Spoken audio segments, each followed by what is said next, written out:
Boa tarde a todos, meus irmãos. Estamos aqui, então, novamente na loja Conde de Saint-Germain, começando o trabalho deste dia com muito carinho, com muito amor.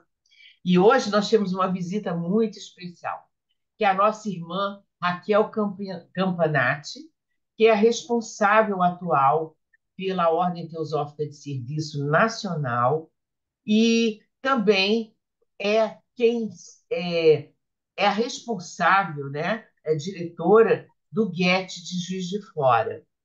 Então, muito carinho, Raquel, de te receber.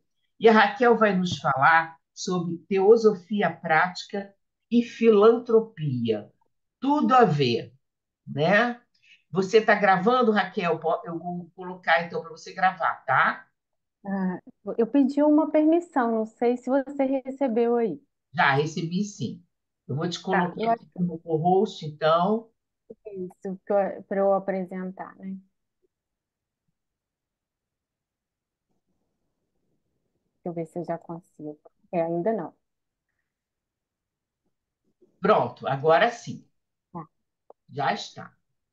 tá. Então, seja muito bem-vinda, Raquel. Eu fico muito feliz de ver o pessoal jovem que está aí entrando no trabalho para valer, com a corda toda, porque a gente precisa pensar na continuação dos nossos trabalhos.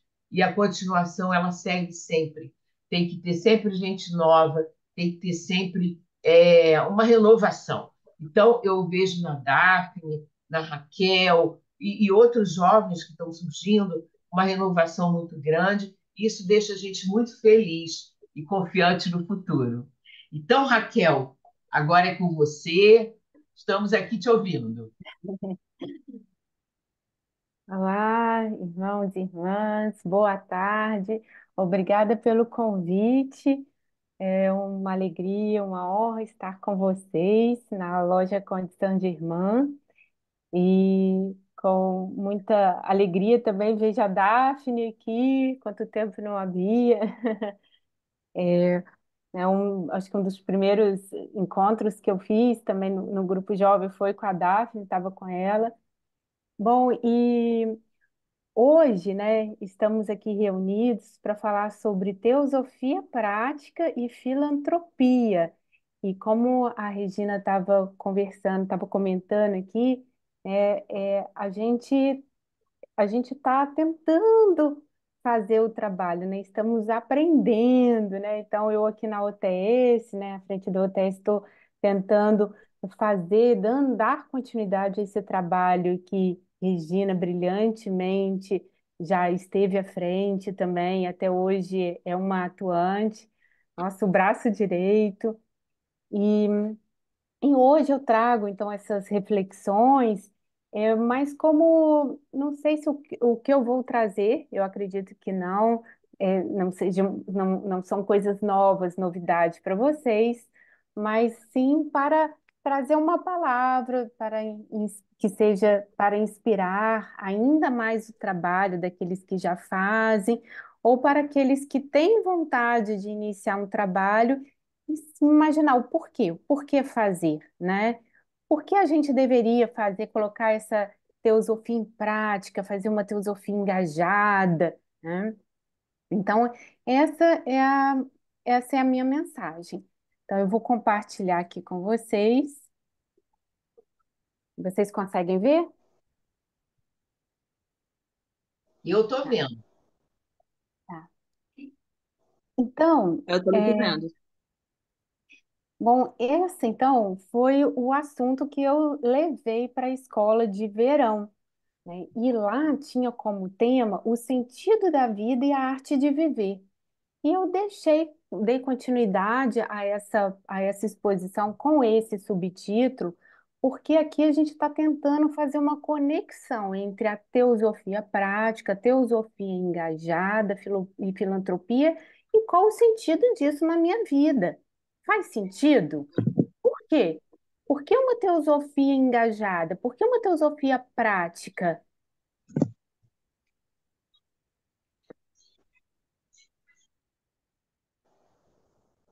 E para dialogar, né, com esse assunto, né? Eu gosto também da arte, né? Assim como a teosofia, ela vai trazer nos seus ensinamentos, né, o nosso desenvolvimento pessoal, né? Também a arte ela nos ajuda a refletir, né, sobre a nossa vida e também sobre a, sobre a nossa busca de sentido, né?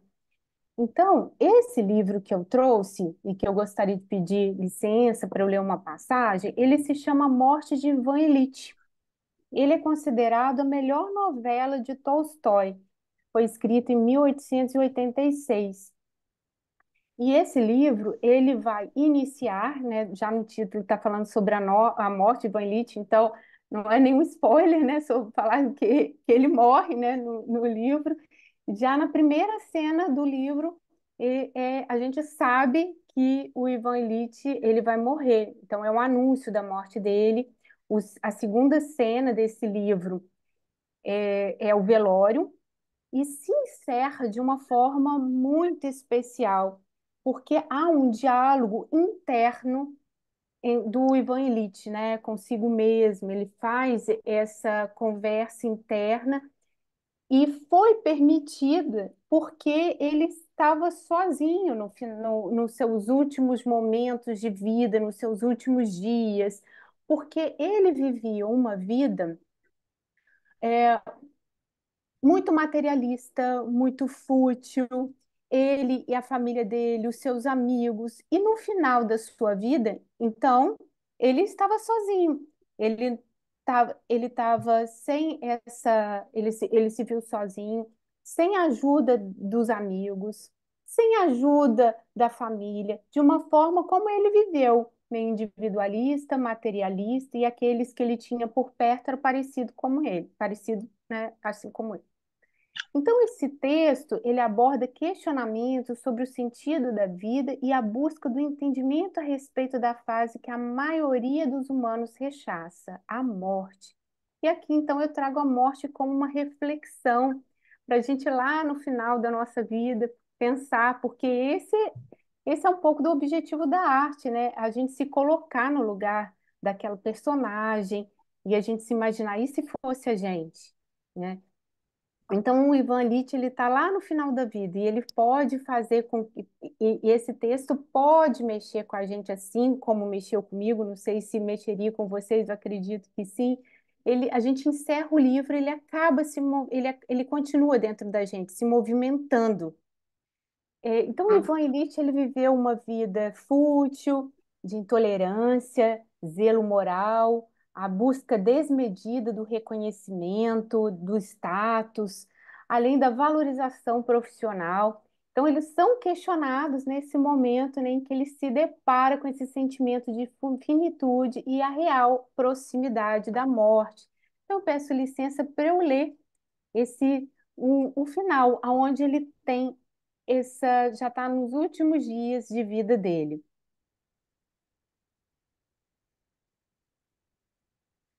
Então, está assim, escrita na página 45. Depois sossegou, deixou de chorar, prendeu a respiração, ficou atentamente ouvindo a voz que vinha silenciosamente, a voz de sua alma, a torrente de pensamentos que dentro dele se acumulara. O que é que tu queres? Foi a primeira coisa que ouviu, claramente. O que é que tu queres?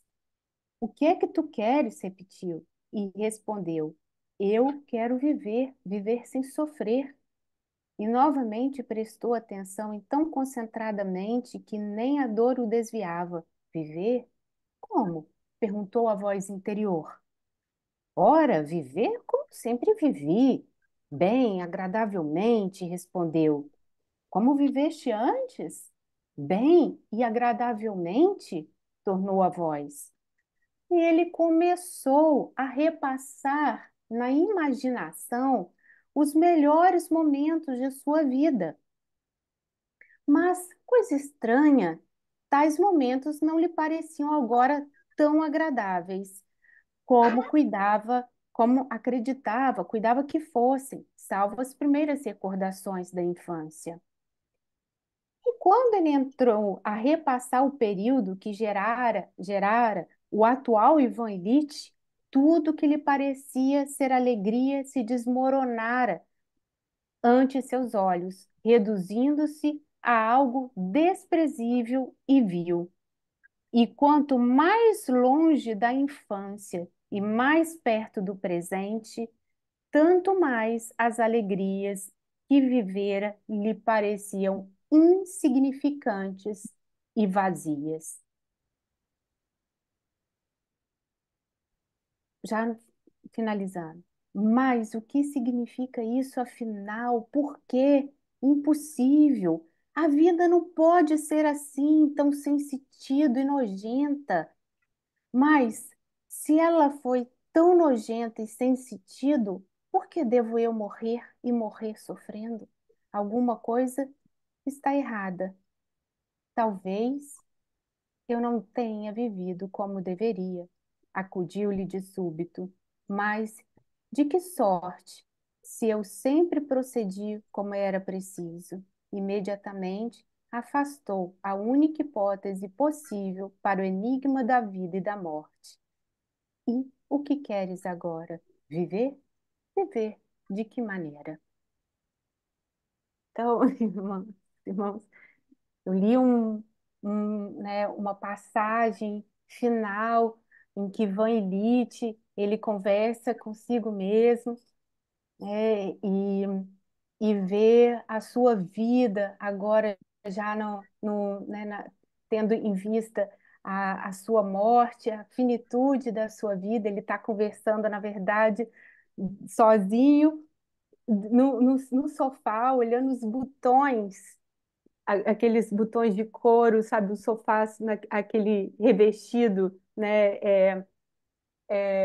A forma como alguns sofás, eu não sei se vocês conseguem imaginar, são aquelas costuras que tem os botões no meio, e ele está sozinho olhando para esse sofá, e aí foi possível fazer essa pergunta, né? Foi possível fazer essa conversa, né, consigo.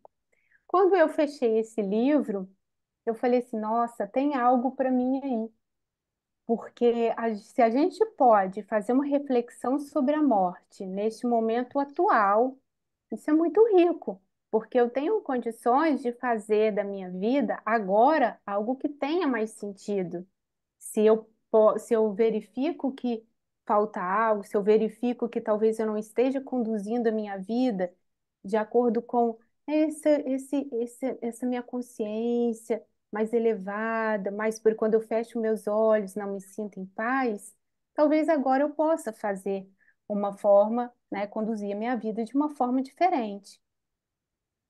Então, daí, né, que o sentido da vida e a arte de viver, né, que foi o tema da nossa escola de verão, né, eu trago para fazer esse diálogo, né, continuo trazendo esse tema como diálogo para a nossa teosofia prática, engajada, porque se nós somos estudantes de teosofia e estamos reunidos agora, neste momento, nessa sala, né, numa segunda-feira, às 2 horas da tarde, eu acredito que isso seja muito importante para nós.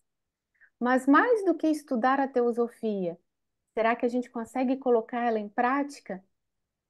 E daí a gente pode trazer essa reflexão para o nosso campo individual, né? Pensar como se eu estou conduzindo a minha vida, como eu disse agora há pouco, né? Será que eu estou conduzindo a minha vida para que ela faça sentido? E a gente pode ampliar, podemos ir além, juntos aqui, pensar se nossa vida como irmãos, como coletivo, irmãos que nos encontramos na sociedade teosófica, ela está fazendo sentido. Se nós estamos dando sentido a essa vida teosófica. E aí a gente, claro, vai para o primeiro objetivo da sociedade teosófica, que é formar um núcleo da fraternidade universal, da humanidade, sem distinção de raça, credo, sexo, casta ou cor. É esse o objetivo, né? Que é uma declaração de propósito e pelo qual nós, né, precisamos estar identificados, né, concordar com esse primeiro objetivo da sociedade teosófica quando nos tornamos membros, né, da sociedade. E, e aí eu coloco uma citação de um texto da Joy Mills que se chama Fraternidade, um Objetivo Esquecido, e ela diz, quando ela diz: o primeiro objetivo tornou-se apenas palavras a serem repetidas pelos presidentes em nossas palestras públicas, ou é para ser implementado por nossas vidas? Palavras por si só são pacotes frágeis para as esperanças humanas, mas as palavras podem também agitar a consciência da humanidade. Elas podem incitar a violência ou elas podem apontar o caminho para a realização construtiva de uma fraternidade genuína. E agora eu separei, tá, durante essa minha apresentação, algumas citações para a gente, né, fazer essa reflexão junto sobre a teosofia prática. No livro Princípios do Dia de Trabalho da Sociedade Teosófica, na parte em que fala sobre compaixão, Taime diz: a maioria de nós estamos tão absorvidos em nossas próprias preocupações e dificuldades que dificilmente percebemos o enorme sofrimento que existe no mundo, não somente em tempos anormais como o atual, mas também quando tudo externamente está aparentemente bem. Até mesmo as horríveis calamidades em diversas partes do mundo que infelizmente sucedem de tempos em tempos deixam de afetar nossos sentimentos e de evocar de nossa parte uma resposta realmente compassiva. Em recentes crises de escassez de alimentos, reportou-se que milhões de pessoas morreram de inanição. Mas para a grande maioria das pessoas no mundo, isto não passou de um episódio lamentável para o qual deram um pensamento passageiro. Alguns deram um pouco de dinheiro e talvez emitiram um pensamento de carinho para as pobres vítimas de calamidade e estudo. Agora, olha como ele termina. Mas, se por acaso falta-nos uma refeição, como ficamos aborrecidos. Então, é um contraste, né? E daí, é, eu fiquei, então, tentando encaminhar.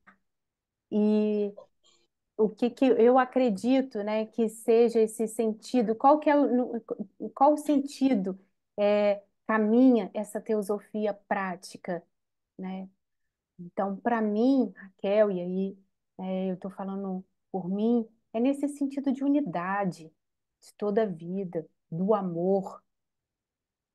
E eu encontrei nesse texto de Surendra Narayan um texto sobre despertando para o relacionamento e para a responsabilidade, essa pergunta: o que auxilia as pessoas a despertarem para o relacionamento e a responsabilidade corretos? Pergunta-se.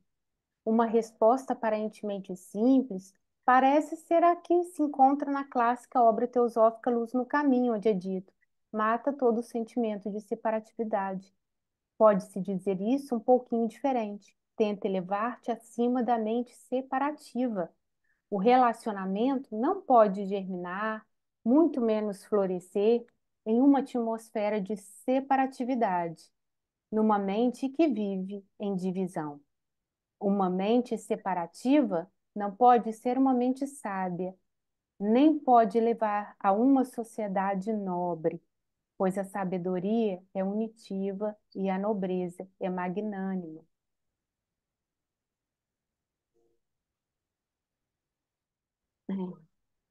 E Caroline Herod, ela diz: a ação motivada pelo amor e compaixão é o nosso objetivo. A compaixão surge de um profundo reconhecimento da unidade. Não há outro. Compartilhamos a mesma dor, a mesma felicidade. A compaixão leva a um forte compromisso de agir para o bem-estar de todos. Isso é um serviço imparcial para com todos os seres, sem referência a seus valores, crenças, hábitos ou relação com nós mesmos. A compaixão surge do nosso círculo expandido de amor, que nos permite ser um amigo de todos os seres sencientes. A compaixão nos permite agir de forma altruísta, sem apego.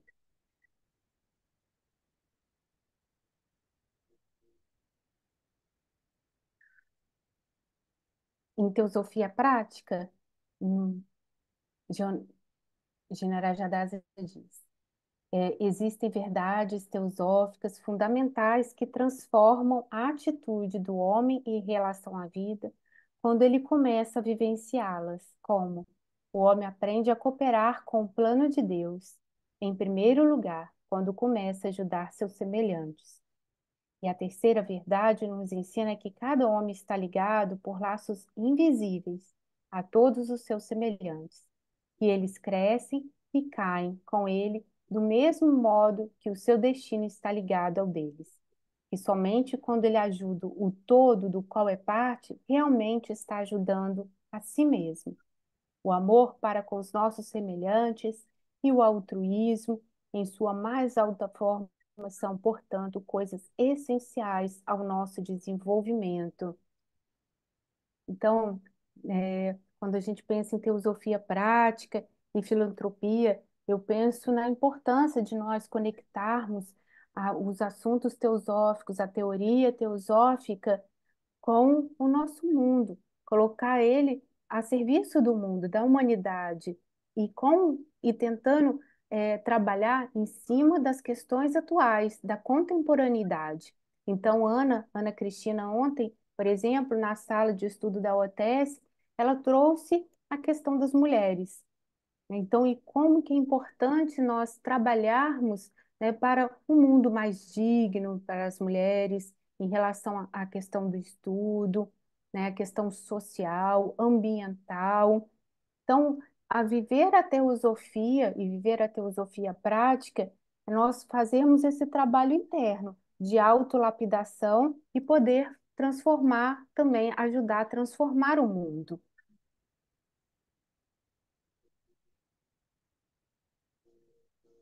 Como fraternidade, agora eu vou falar sobre esse termo fraternidade, né? É, fraternitas, confere, desculpa, fraternitas confere a ideia de irmandade, conjunto de irmãos, afeição entre irmãos. Neste sentido, expressa um forte sentimento mútuo afetivo entre irmãos, designando a qualidade que liga integrantes de uma mesma família.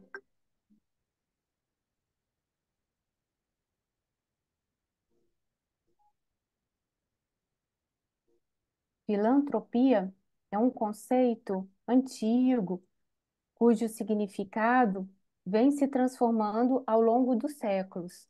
A expressão é formada por duas palavras gregas. A primeira é philos, que quer dizer afeição, amor, e a segunda é antropo, que quer dizer homem, humanidade. Portanto, ao pé da letra, filantropia é amor à humanidade, e aí a gente aproxima filantropia com fraternidade. No decorrer do tempo, porém, passamos a entender filantropia como ações realizadas em favor do próximo ou do bem público. Talvez você esteja se perguntando por que não chamamos de filantropo todo mundo que faz doações, que faz trabalho voluntário, que doa bens, enfim, que ajuda os outros? Porque existe uma diferença entre quem pratica caridade e quem faz filantropia. As pessoas que praticam a caridade estão buscando aliviar o sofrimento dos outros, enquanto a tendência da filantropia é tentar resolver o problema que está causando o sofrimento. E na OTS, nós, né, falamos sobre essas dimensões do trabalho, né? Então, a gente fala sobre mitigar o sofrimento, né, através de obras assistenciais, mas também um outro momento, e não deixando de reconhecer a importância da mitigação do sofrimento, a gente fala de um trabalho um pouco mais complexo, que é a da conscientização, em um outro momento da transformação social, né? Então, daí a gente vê a complexidade que vai esse termo filantropia, né? Então, quando a gente fala de filantropia, é colocar a serviço colocar esse amor pela humanidade a serviço, né? Através dessas ações realizadas pelo próximo, em favor do próximo. E aí, então, eu vou falar um pouco, claro, né, da OTS, porque se a gente começa falando da teosofia prática, da teosofia engajada, né, e falar sobre a questão da heresia, da separatividade, e aí a gente vai caminhando, falando da compaixão, né, da filantropia. Agora a gente chega nessa organização que existe, né, dentro, que foi constituída dentro da sociedade teosófica, cujo lema é a união de todos que amam a serviço de tudo que sofre. Né, se a gente acabou de falar nesse termo de filantropia, que é colocar-se a serviço, né, da humanidade, né, de uma forma prática, agora a gente entra, então, dentro da OTS, né? Os objetivos da Ordem Teosófica de Serviço visa tornar a teosofia prática para que a soma da miséria humana dentro e ao redor das áreas de cada ramo da nossa sociedade possa ser visivelmente diminuída. Eu vou buscar os modelos das concepções que chegaram através do estudo teosófico para adaptá-las a formas úteis à vida diária, e ela oferece um trabalho comum a todos que estão dispostos a agir sobre esses princípios. Annie Besant. O principal papel da OTS é, sem dúvida, o de ajudar os alunos da sabedoria perene para que obtenham uma força de mudança em suas vidas e na sociedade contemporânea. A teosofia, disse um dos Mahatmas, não deve representar apenas uma coleção de verdades morais, um pacote de ética metafísica epitomada em dissertações teóricas. A teosofia deve ser feita prática e tem, portanto, que ser desimpedida de digressões inúteis no sentido de discursos formais sem propósito e conversa fina.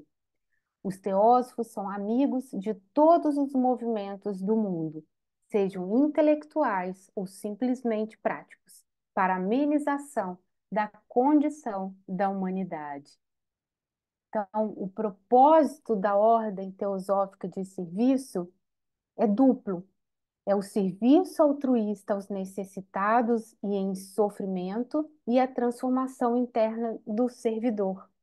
Ou seja, a gente faz esse trabalho interno e a gente faz esse movimento de dentro para fora, e quando a gente serve, quando a gente faz um trabalho, nós aprendemos, nós aprendemos durante o trabalho, junto com os outros, nesse relacionamento com as pessoas que naquele momento estão desamparadas e precisam de um apoio. Nesse momento, no serviço, nós também temos essa grande possibilidade de fazer uma transformação interna. Então, o serviço da OTS, ele é duplo. Eu faço esse movimento de dentro para fora e também de fora para dentro. A partir do momento que a gente faz esse trabalho, a gente também volta com reflexões e com material, para fazermos, recursos para fazermos essa transformação interna. Tim Boyd, né, tem uma frase que eu quis trazer, falando sobre a OTS. A Ordem Teosófica de Serviço, ela abraça as pessoas de muitos temperamentos diferentes e abordagens para a arte do servir. Como parte integrante da sociedade teosófica, a OTS oferece um lugar onde todos podem encontrar apoio e inspiração em sua ação social como prática espiritual. Então, o seu objetivo da OTS é apoiar o trabalho teosófico como um lugar onde a ação social, como prática espiritual, é valorizada e demonstrar que o serviço fundamentado na espiritualidade pode gerar um bem de longo alcance no mundo. E para mim, isso daqui é falar sobre teosofia prática, uma teosofia engajada. É fazer essa transformação interna e também poder aliviar um pouco do sofrimento da humanidade. E aí algumas frases,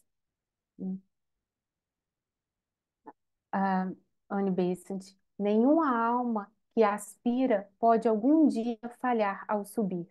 Nenhum coração que ama pode vir a ser abandonado. Existem dificuldades que só ao superá-las nós podemos crescer fortes e que só os que sofreram são capazes de salvar. Frankl, contestar o sentido da vida é a verdadeira expressão do significado de ser humano. A existência humana é sempre transcendente. Por esta razão, o homem está sempre se dirigindo ao encontro de algo ou de alguém além de si mesmo. Nós que vivemos nos campos de concentração, podemos lembrar de homens que andavam pelos alojamentos, confortando a outros, dando o seu último pedaço de pão. Eles devem ter sido poucos em número, mas ofereceram provas suficientes que tudo pode ser retirado do homem, menos uma coisa, a última das liberdades humanas: escolher sua atitude em qualquer circunstância, escolher o próprio caminho. Então, daí, né, coloquei essa última frase, fechando, para a gente relembrar daquela passagem que eu trouxe do Ivan Illich, para que nós possamos também ser donos da nossa história, né, e assim escolher esse nosso caminho e buscar aquilo que faça sentido em nossas vidas e como irmãos nessa sociedade teosófica, unidos pelo esse primeiro objetivo da sociedade, que é da fraternidade, que a gente possa se sentir inspirado e pelo primeiro objetivo e também, quem sabe, poder trazer um pouco mais de amor à humanidade, né? E, é, e sermos, né, agentes, né, e como uma, uma frase também da Joy Mills, no nosso livro, o manual internacional da OTS, traduzido pela nossa irmã Regina, Joy Mills, ela diz que para sermos agentes em relação ao primeiro, agentes ativos, responsáveis pelo primeiro objetivo da sociedade teosófica, não, não ler, formar, mas sermos esses que vamos criar um núcleo da fraternidade universal. Então, nós sermos esses agentes que vamos criar esse núcleo, então mudar o verbo para fazermos e sermos a diferença. E então, aqui eu vou interromper, mas eu só quero mostrar um outro documento que, já que a gente tem um tempinho, eu queria mostrar para vocês que a OTS, ela fez no final do ano passado um guia prático para engajamento em ações sociais. É claro que quando a gente fala em teosofia prática, teosofia engajada, a gente está falando que os estudos teosóficos eles possam permear o nosso ser e fazer uma transformação interna, e daí já fazer uma diferença nas nossas relações com todas as pessoas. Mas a gente pode ir mais e fazer uma transformação, assim como essas citações, essas passagens que eu separei, fazer uma diferença, talvez, na para a conscientização e transformação da sociedade. Mesmo que a gente não precisa, a gente pode fazer, doar aquilo que nós temos, o nosso amor, né? E começar com os nossos vizinhos, com quem está perto, né? Mas sermos esses agentes. Então, ano passado, nós criamos esse documento, Guia Prático para Engajamento em Ações Sociais. E aqui a gente vai passando, né, por vários. Aqui a gente tem citação para inspirar. Então, é um documento que é bem completo sobre como organizar o trabalho. E aí, como eu disse que ontem, né, é um documento que ficou interessante, depois, se vocês quiserem conhecer. E como eu falei que ontem nós estávamos com a Ana falando sobre a questão das mulheres, ou seja, a, a gente tem que conciliar os nossos estudos com a contemporaneidade. E aqui na página 23, nós temos, né, como uma fonte de inspiração os 17 Objetivos do Desenvolvimento Sustentável, né, que eles vêm dos 8 Objetivos do Milênio, né? E, então, assim, o primeiro, erradicação da pobreza, fome zero e agricultura sustentável.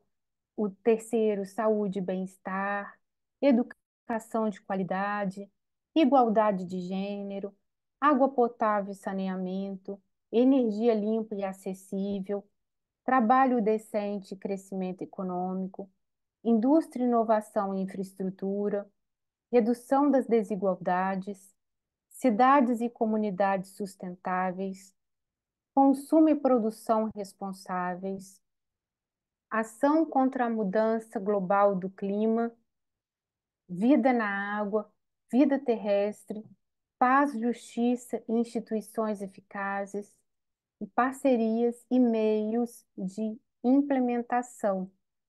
Então, esses são algumas formas, né, da gente pensar como nós podemos ser mais úteis e servir à humanidade, né? Claro que isso é apenas uma inspiração e que está no nosso documento da OTS e por isso que eu quis trazer, né? É um documento que é bem grande, né? Bem completo, vale a pena depois, quem quiser conhecer, né?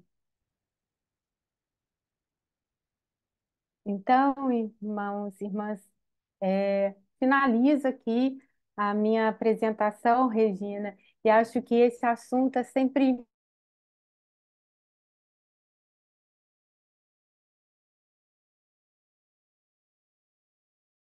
juntos, né, e conversar sobre esse tema, e principalmente eu poder ouvir, né? Muito obrigada.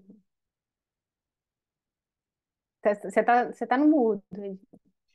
Muito obrigada, Raquel. Gostei demais. Ela fez uma pesquisa muito grande, não só na parte teosófica, mas também, eu acho que o trabalho maior que ela teve foi realmente esse trabalho com a questão prática de maneiras que se pode ajudar, né? Porque às vezes a pessoa até quer ajudar, mas como ajudar? Esse mundo nos coloca muito assim contra a parede. É uma coisa que é uma dificuldade enorme. E ela tem feito um trabalho muito bonito, viu, Raquel? Parabéns, porque ela está há pouco tempo com essa missão, né, com relação ao OTS, mas tem pesquisado realmente muito. E esse mundo está precisando demais disso. Às vezes a gente vê as pessoas assim brigando por causa de coisas que até não combinam, entendeu? Ou então tomando conta de, às vezes, bandeiras que, nós defendemos isso, como se os outros não defendessem. Gente, não é assim. nós vamos achar gente defendendo de qualquer jeito. Não é uma bandeira da pessoa, é uma coisa de coração. Quer ver o exemplo que eu vou dar agora? Aquela Luísa Mel. A Luísa Mel é uma pessoa que trabalha muito em benefício dos animais. Então, a gente não pode, por exemplo, ver a Luísa Mel como representante de uma ala ou de uma bandeira. Ela é uma defensora de animais. Ela tem um amor enorme pelos animais e é corajosa. Ela vai à luta, como tem outros que vão também, né? O mais importante é isso, que a gente tenha consciência da missão direcionada, quando você escolhe alguma coisa, direcionada para uma questão. Eu vou entrar naquela questão e vou estar amigo de quem está defendendo a mesma causa. Por exemplo, uma causa animal pode ser um mendigo que cuida de 5 cachorros. Ele faz parte da turma. Ele, a Luísa Mel e todo mundo que tem essa bandeira interna de animais. E assim como isso, em outras coisas também. Então, aqueles que tomam para si a vontade de ajudar e a vontade de mudar uma situação que a humanidade tem tido muita dificuldade de trabalhar, esse é nosso irmão e nosso amigo. Não interessa qual é a nacionalidade, o sexo, a religião, entendeu? A parte política, não interessa. Eu acho que quando a gente estuda essas questões teosóficas com relação ao trabalho prático, a gente tem que ver qual é o trabalho prático que a gente está mirando, o que a gente gostaria que fosse diferente. E todo mundo que vai trabalhar junto é bem-vindo e acrescenta. Até porque ideias, às vezes diferentes de grupos, ajudam a melhorar, né? É a mesma coisa que, por exemplo, eu vejo aqui no nosso país a questão de rodeio e outras coisas também são muito direcionadas para, às vezes, um bando, né? Um lado da coisa. Mas não é assim, entendeu? Quem é contra é contra. Não interessa de que lado que é. Então, eu acho que é muito importante a gente saber que em qualquer comunidade humana, vai ter gente que pensa diferente. Não interessa se é no trabalho, se é no prédio. Às vezes, numa reunião de síndico, é uma confusão para a gente chegar num acordo daquilo que é bom para todo mundo. E essa busca natural, esse anseio de querer mudar, ele é muito importante. E é isso que eu acho que é a base maior que a gente trabalha na OTS, né? Que às vezes E é daí, muito complicado, muito complicado. Fala, fala. e daí Fala, a Raquel. beleza, e daí a beleza da teosofia, né, que ela vai levar que vai nos direcionar, que vai direcionar esse trabalho, que vai nos unir através desse amor à humanidade, né, desse sentido da unidade da vida, do amor. E daí não importa se a pessoa ela tem uma inclinação política, outro. Nós estamos indo em direção à vida, né? Então, o estudo da teosofia, e colocar essa teosofia em prática nas questões da humanidade, aqui, como estudante de teosofia, ela mostra, tem um potencial diferente de entendimento e compreensão, né, do mundo e das outras pessoas, né, sem julgamento, sem crítica, né, que as pessoas possam seguir o seu caminho, mas a gente, né, está a serviço da humanidade. É verdade. E também da natureza, da humanidade, da natureza, né, do planeta, é a nossa vida, a nossa casa. Então, mas sempre nós vamos estar diante de pessoas que pensam e agem diferente. Em qualquer lugar onde nós estivermos, essa polaridade vai estar presente, porque isso é parte da evolução. Então, para a gente evoluir, é preciso lidar com as ideias diferentes, é preciso mostrar alguma coisa que convença o outro que esse caminho é bom. Como dizia a Blavatsky, o maior trabalho é o exemplo da própria vida. Então, o maior trabalho que a gente pode fazer é ser assim, é ser o melhor possível e tentar mostrar isso para os outros, para que eles entendam que você está fazendo aquilo com amor, com seriedade, da melhor forma, independente de quem é você, né? Tem até, eu acho que não me lembro se foi, não, isso não foi na sociedade, no livro da OTS que eu vi, não. Isso eu vi pela internet. Era a história de alguém, era um ator famoso, era até aquele ator que fez o Moisés, dos Dez Mandamentos. Charlton Heston era um homem muito bonito, fez os Dez Mandamentos, isso lá em 1900, antigamente, famosésimo, já morreu há muito tempo.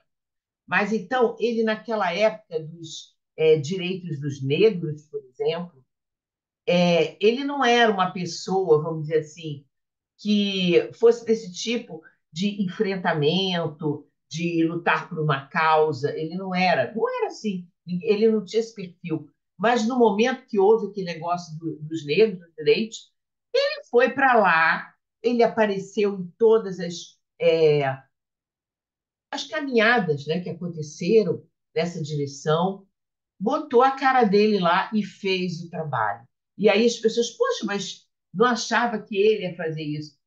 Ele fez porque ele quis fazer. Ele tinha um outro perfil, que as pessoas achavam, mas ele achou que aquela causa não tinha jeito, ele tinha que estar lá. E ele estava e botou o prestígio dele. Então, eu acho que o mais importante é a causa, o objetivo, né? E dentro daquele objetivo, a gente não pode deixar que ninguém faça a nossa cabeça. A partir do momento que você diz, não, esse objetivo é lícito, ele é importante e ele combina com o trabalho teosófico que eu escolhi para mim, eu estou defendendo esse aí. Não interessa se fulaninho vai gostar, se o outro vai dizer que eu sou maluca, ou sei lá o que for. É assim que é. O pessoal, por exemplo, que é vegetariano, sabe o que passa em alguns lugares. Normal, a gente vai lidar com outros que não são, independente do lugar onde você estiver. Por exemplo, não arranjo confusão com ninguém. Se vou a uma festa, eu me viro como que tiver. Estou acostumada com isso, porque foi uma escolha minha, pessoal. E se as pessoas entenderem e acharem uma boa ideia, beleza. Se não entenderem também, paciência. Mas eu sou assim, eu vou fazer assim e ponto final. E eu acho que essa atitude é importante quando a gente abraça, né, uma causa de coração em benefício do todo, seja lá animal, vegetal, humano, em benefício desse todo da vida onde nós estamos inseridos. E, poxa, eu fico muito feliz, Raquel, você fez um trabalho muito bom, você fez uma pesquisa linda, ela participou, inclusive, da Escola de Verão, né? Daquele livro lindo da Rada Bourdieu, que a gente ainda precisa se debruçar nesse livro, estudar mais, na própria loja, de vez em quando pegar um capítulo desse livro e fazer um estudo. Vamos fazer isso, porque o livro merece, vale a pena. É isso, gente. Poxa, muito bom mesmo, Raquel. Eu vou Muito fazer o seguinte, obrigada. eu agradeço a você e eu vou encerrar só a gravação. E aí a Uhum. gente então continua conversando. Vocês topam? Só para não ficar muito grande a gravação, que às vezes as pessoas, é muito grande, ficam com preguiça. Então a gente, nessa parte da conversa, às vezes tira. Então, muito obrigada, que você volte outras vezes com outros Ah, assuntos. E você ainda é muito jovem, tem uma estrada ainda longa, com certeza. obrigada pelo convite a todos. Seja sempre bem-vinda.